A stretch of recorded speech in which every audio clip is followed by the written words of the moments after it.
একটা বই। নাম হচ্ছে 'ব্ল্যাক স্পাইডার'। কবেকার? এটা স্বাধীনতার পরপর এই সময়কার পটভূমিতেই লেখা এবং ওই সময়ই আসলে বইটা লেখা হয় এবং মানে বইটা এক কথায় আমার কাছে দুর্দান্ত লেগেছে। অ্যা বইটা আসলেই দুর্দান্ত। আর কি বলা যায়? এখানে আসলে বিভিন্ন জায়গা ছিল এবং অ্যা মাসুদ রানার পাঠকদের মধ্যে নতুন হোক, পুরানো হোক অনেকের মধ্যেই একটা হাহাকার থাকে, একটা অভিযোগ থাকে, একটা অনুরোধ থাকে যে মানবিক মাসুদ রানাকে ফেরত নিয়ে আসা। যে এখনকার নতুন যেসব মাসুদ রানাগুলো, সে মাসুদ রানাগুলোর মধ্যে যেই মাসুদ রানাকে দেখা যায় যে মূল চরিত্রটাকে দেখা যায় সে হচ্ছে আসলে একটু রোবটের মতো। কিন্তু এই যে 'ব্ল্যাক স্পাইডার' যে বইটা, এখানে মোটামুটি একটা বেশ দুর্দান্ত রকমের মানবিক মাসুদ রানাকে দেখা গিয়েছে। কিরকম সেটা একটু পরে বলছি। আর এখানে আরেকটা বিষয় হচ্ছে যে বাংলাদেশের পটভূমিতে এই মাসুদ রানাটা শুরু হইছে বাংলাদেশের পটভূমিতে কিরকম? যেখানে এই গল্পটার শুরু বলা যায় একদম শুরুটা মগবাজারে এবং ওই গোল্ডেন এজ মাসুদ রানা যেগুলা আছে সবগুলাতেই আমি দেখলাম ইভেন কিছু মাসুদ রানা যেসব মাসুদ রানার মধ্যে রানার হচ্ছে ডিউক, ও যে গুন্ডা মাস্তান ডিউক, ওই ডিউকের কভারটা ছিল ওইখানেও আমরা দেখছি যে ওইখানেও দেখা যাইত যে মগবাজার এরিয়াটা অনেক বড় একটা রোল প্লে করে। বিষ নিঃশ্বাস, প্রতিশোধ আরো যা আছে ওগুলোর মধ্যে দেখছি মগবাজার খুবই প্রমিনেন্ট একটা প্রভাব বিস্তার করে পুরাটা বই জুড়ে। মগবাজারের বারগুলাতে রানা থাকে, রানা যায়, রানার আনাগোনা থাকে এরকম। এটারও শুরু মগবাজারে কিন্তু এখানে মগবাজারে কিন্তু রানা নাই। মাসুদ রানা একেবারে নেই। মাসুদ রানা আসছে অনেক পরে। কে আছে? এখানে আছে মোশতাক নামে একটা ভয়ঙ্কর দর্শন লোক। ভয়ঙ্কর মানে ভয়ঙ্কর। মানে এতটা ভয়ঙ্কর যে ওকে দেখলেই মানুষের কলিজার মধ্যে পানি নাই হয়ে যাবে, এরকম একটা অবস্থা। এবং সে যদি প্লাস্টিক সার্জারি করতো খুবই ভালো হইতো। তো এই মোশতাক আবার এটা ওর নিজের অ্যাডভান্টেজ হিসেবে ইউজ করে। ও হচ্ছে নিজের চেহারার এই যে ভয়ঙ্কর ভাবটা, এটা দিয়েই সবাইকে ভয় পাওয়াতে, সবার উপর ডমিনেট করতে সে অভ্যস্ত। সো এই চেহারাটাও নিজের অ্যাডভান্টেজ হিসেবে কাজে লাগাইছে। আর ওই মগবাজারে আর কে ছিল? আরতি লাহিড়ী। আরতি লাহিড়ী নামে একটা ছিল। হ্যাঁ, দুর্দান্ত একটা ক্যারেক্টার। এই একটা গেল। তো এই মগবাজারের একটা হোটেলে আরতি লাহিড়ী গেছে মোশতাক সাহেবের সাথে দেখা করতে এবং আলোচনার বিষয়বস্তু হচ্ছে ব্ল্যাক স্পাইডার এবং বাংলাদেশে কিভাবে ব্ল্যাক স্পাইডার নামের যে আন্তর্জাতিক অপরাধ চক্র, সেই অপরাধ চক্রটা প্রভাব বিস্তার করবে সেটা নিয়ে। তো এরপর ছোটখাটো অনেকগুলা ক্যারেক্টার আছে এবং ব্ল্যাক স্পাইডার হচ্ছে একজনকে টাকার জন্য হুমকি দেয়, টাকা দিতে হবে এবং সে হচ্ছে সেই যাকে হুমকি দেওয়া হয় সে হচ্ছে সেই হুমকিতে কনভিন্সড হয় না এবং সে কনভিন্স না হলেও তার বউ খুব চিন্তিত থাকে এবং তাদের একটা ছোট মেয়ে থাকে।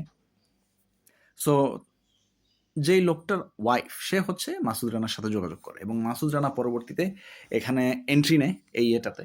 এরপর আমরা দেখলাম যে কাহিনীটা একদম গুলশান থেকে শুরু করে মোহাম্মদপুরের তাজমহল রোড পর্যন্ত গিয়ে চলে গেছে, এরকম একটা অবস্থা। সো মোহাম্মদপুরের তাজমহল রোড এটা সেটা এরকম মানে এগুলো তো তাজমহল রোডের মতো জায়গা মাসুদ রানার মধ্যে পাওয়াটা তো মানে দুর্দান্ত একটা ব্যাপার। মানে আমি কল্পনাও করি নাই যে পাবো এবং যেহেতু তাজমহল রোডটায় আমার ছোটবেলা থেকেই অনেক যাওয়া আসা, সো এই জন্য তাজমহল রোডটা পেয়ে রানার মধ্যে তাজমহল রোড ডিসকভার করে রানা সিরিজের কোনো এটা বেশ মজার একটা ব্যাপার ছিল। যাই হোক, এখান থেকে এখানে চলে গেছে এবং শেষ পর্যন্ত তার আগে আরেকটা কথা সেটা হচ্ছে যে এই যেই ফ্যামিলিটা যাকে হচ্ছে যাদের কাছে টাকার জন্য ransom নোট পাঠানো হচ্ছিল বারবার ব্ল্যাক স্পাইডারের পক্ষ থেকে, ওই ফ্যামিলিটা আসলে পুরা বইয়ে খুব অল্প সময়ের জন্য ছিল। কিন্তু অল্প সময়ের জন্য থাকলেও সেখানে প্রত্যেকটা ক্যারেক্টার অর্থাৎ যে লোকটা, যে ব্যবসায়ী লোকটা, যে মাসুদ রানার ভাই ব্রাদার, সে, তার ওয়াইফ, তাদের বাসার যে বাবুর্চি সে, আর হচ্ছে তাদের ছোট্ট মেয়ে। ৪ টা ক্যারেক্টার খুব অল্প সময়ের জন্য ছিল কিন্তু এই অল্প সময়ের মধ্যেই মানে দুর্দান্ত ক্যারেক্টারাইজেশন। একদম মানে ফাটিয়ে দেওয়ার মতো এবং মিস করার মতো। মানে অল্পের মধ্যেই ভালো লেগে যাবে এরকম কয়েকটা চরিত্র। উনার দারুণ একটা মুনশিয়ানা। এরপর এরপর এখানে হচ্ছে আরেকটা ক্যারেক্টার আছে যা এই ক্যারেক্টারও ইয়েতে ছিল। বইয়ের শুরুতে মগবাজারে ছিল সেটা হচ্ছে আলিবাবা নামে একটা ক্যারেক্টার যে হচ্ছে দারুণ নাইফ থ্রোয়িং করতে পারে, যে হচ্ছে সার্কাসের দরাবাজি করে হিসেবে খুব ভালো, তার একটা সুখ্যাতি আছে, সে তাজমহল রোডে থাকে আর কি। এবং ওর ডায়ালগগুলো মানে ও হচ্ছে পুরান ঢাকাইয়া কুট্টি অ্যাকসেন্টে কথা বলে কুট্টিদের ইয়াতে, ওর যে ডায়ালগগুলো সে ডায়ালগগুলো একদম দুর্দান্ত ছিল, মানে দুর্দান্ত। আলিবাবাও একটা অসাধারণ ক্যারেক্টার, খুব বেশি সময়ের জন্য ছিল না, তারপরও এই অল্প সময়ের মধ্যে আলিবাবার ক্যারেক্টারাইজেশন অসাধারণ। এরপরে আরেকটা যে ক্যারেক্টার সেটা হচ্ছে সালমা। সালমা মাসুদ রানার Bangladesh counter intelligence. Bangladesh counter ইন্টেলিজেন্সের কেউ না, সালমা। সালমা হচ্ছে গিয়ে মাসুদ রানার অধীনে কাজ করে। রানার যে ইনভেস্টিগেশন এজেন্সি সেটাতেই বলা যায়।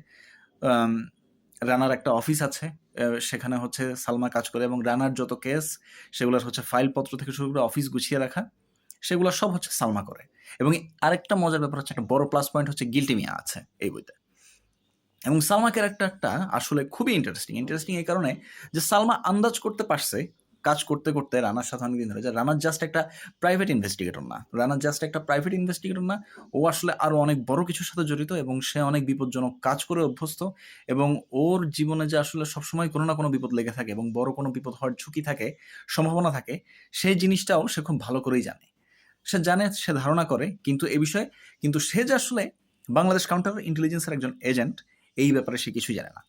সে হচ্ছে গিল্টি মিয়ার কাছে এই ব্যাপারে বলে যে এরকম একটা বিষয় যে আসলে আমার এই ধারণা সঠিক কিনা।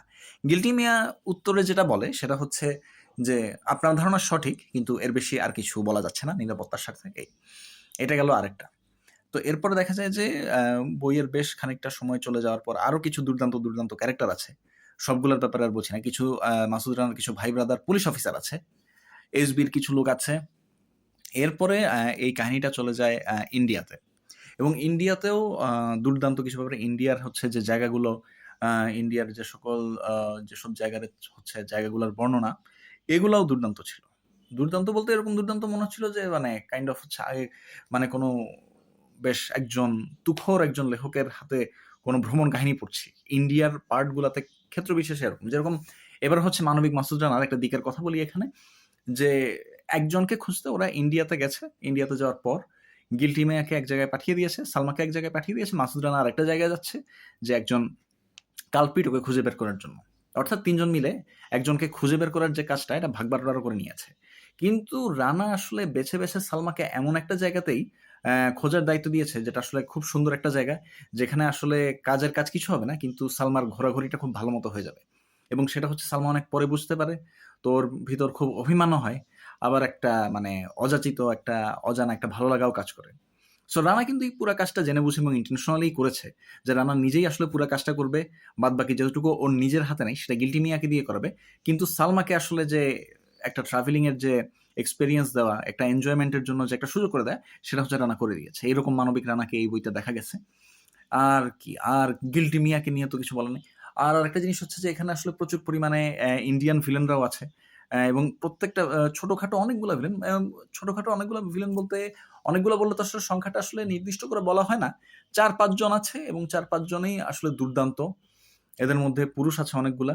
আর আরেকটা যেটা আছে আরতি লাহিড়ী। আরতি লাহিড়ীকে তো একদম বইয়ের শুরুতেই দেখা যায়। বাট মূল ভিলেনের পরিচয়ের মধ্যেও চমক আছে। চমক আছে এইজন্য, আপনি যদি আগে থেকে না জানেন আসলে এই বইয়ের মেইন ভিলেনকে বা এই বইয়ে এমন একটা চরিত্র আছে, সেটা আপনি যে না জানলে ওকে, আপনার জন্য জিনিসটা উপভোগ করতে অনেক সুবিধা হবে। আমি আগে থেকে জানতাম না, আল্লাহ বাঁচাইছে। এই কারণে আমি মেইন ভিলেনের সাথে বা মেইন ভিলেনকে যখন আস্তে, আস্তে রিভিল করা হলো, ওই জায়গাটায় আমি আসলে অনেক মজা পাইছি। এই তো গেল আরেকটা বিষয়। আর হচ্ছে গিল্টি মিয়া। গিল্টি মিয়াও দুর্দান্ত অ্যাজ ইউজুয়াল এবং মানে দম ফাটানো হাসির ডায়ালগ ছিল এখানে গিল্টি মিয়ার। এবং গিল্টি মিয়ার হচ্ছে এখানে আমরা দেখছি গিল্টি মিয়া ওর ফিল্ড ওয়ার্কে এবং ফিল্ড ইনভেস্টিগেশনে গিল্টি মিয়া প্রচুর অ্যাক্টিভ ছিল। এটাও হচ্ছে সেরকম একটা রেয়ার বই যেখানে আসলে গিল্টি মিয়ার স্ক্রিন টাইম অনেক ছিল। দেখা গেছে মাসুদ রানা এক জায়গায় বন্দি আছে, তো গিল্টি মিয়াকে তখন প্রচুর কাজ করতে হয়েছে এবং পুরাটা সময় ওই ফোকাসটা তখন গিল্টি মিয়ার উপরে ছিল। এটা ছিল। এবং গিল্টি মিয়া হচ্ছে এরকম দুর্দান্ত কিছু খল চরিত্রকে সে হ্যান্ডেল করে। এটা একটা বিষয়। এছাড়া কয়েকটা খল চরিত্র তাদেরও আসলে স্ক্রিন টাইম অনেক ছিল এবং তাদের উপর আসলে লেখক যথেষ্ট ফোকাস করছে। আর মূল ভিলেনের কথা বলবো, এন্ডিংটাও অনেক চমকপ্রদ ছিল। তো সব মিলায় বলা যায় যে, এবং মানে মেইন ভিলেনের তো আসলে বুদ্ধি বা যে মানে মেইন ভিলেন বলতে আমি বুঝছি ব্ল্যাক স্পাইডার। আসলে মেইন যে ব্ল্যাক স্পাইডার এই ইন্টারন্যাশনাল ক্রিমিনাল অর্গানাইজেশনটাকে যে চালায় সে পুরাপুরি একটা মাস্টার মাইন্ড এবং আসলে তার বুদ্ধির কোনো সীমা পরিসীমা নাই। সে আগে থেকে ফিউচার প্রেডিক্ট করে ফেলতে পারে বা কে কি করতেছে, কে কোন জায়গায় ঘাপলা করতেছে, সবকিছু বোঝা যাচ্ছে, এরকম একটা অবস্থা। এই একটা। সো ওর সাথে মাসুদ রানার লড়াইটা, টক্করটা দারুণ ছিল। তো তো সব মিলিয়ে বলা যায় যে আসলে এই বইটা মাসুদ রানার সিরিজের খুবই আন্ডাররেটেড একটা বই এবং খুব একটা আলোচনা হয় না। 'অগ্নিপুরুষ', 'আই লাভ ইউ ম্যান' বা অন্যান্য অনেকগুলা। ওই আমলের যতগুলা রানা ছিল এখানে 'ধ্বংস পাহাড়', 'ভারতনাট্যম', 'বিস্ফোরণ', 'বিষ নিঃশ্বাস' এ ধরনের কিছু শুরুর দিকের কিছু বই নিয়ে যেরকম আলোচনা হয় আমরা দেখেছি যে এরপর যখন আস্তে, আস্তে আরো কিছু সময় পর তখন কিন্তু অনেকগুলা বই আসলে ওগুলা নিয়ে খুব একটা আলোচনা হয় নাই। 'ব্ল্যাক স্পাইডার' বইটাও হচ্ছে সেরকমই একটা বই, যেটা নিয়ে খুব একটা আলোচনা হয় না, বাট দুর্দান্ত এবং অসাধারণ উপভোগ্য একটা বই। রানা ফ্যানরা যদি না পড়ে থাকেন তাহলে অফকোর্স এটা পড়ে ফেলেন। এটা ফেলে রাখাটা আসলে এক ধরনের একটা ক্রাইম। So happy reading.